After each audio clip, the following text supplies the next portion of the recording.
Friedrich, tu sembles rejeter l'acceptation du destin, mais c'est en l'acceptant que l'on trouve la véritable paix intérieure. Le stoïcisme enseigne que la sagesse vient de la maîtrise de soi et de l'acceptation des événements extérieurs comme étant hors de notre contrôle. L'homme doit s'élever au-dessus de ses passions et faire face à la réalité. Avec sérénité, la souffrance fait partie de l'existence, mais c'est en agissant selon la vertu, sans se laisser troubler, que l'on trouve la liberté véritable.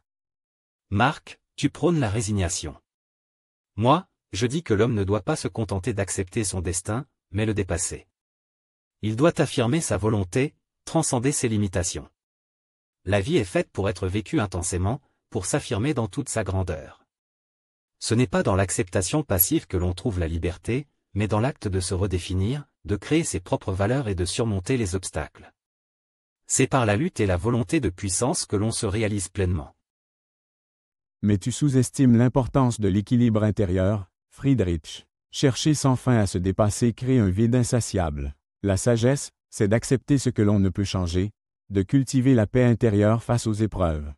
Ce n'est pas une question de soumission, mais de compréhension et de contrôle sur soi-même. L'homme doit agir selon la raison, en harmonie avec la nature.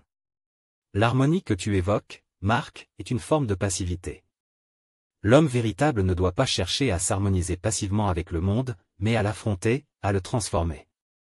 Le dépassement de soi est la seule voie vers la grandeur.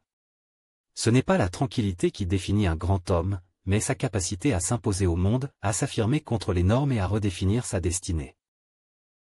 Tu oublies que l'homme sage trouve sa liberté en maîtrisant ses désirs et en acceptant ce qui lui est donné. La paix intérieure n'est pas une faiblesse, mais la véritable force. Nous devons agir, oui, mais dans la sérénité, sans être esclaves de nos passions. La paix intérieure, Marc, est une illusion si elle empêche l'individu de se battre pour sa grandeur. La vie, pour être vécue pleinement, doit être une quête constante de dépassement.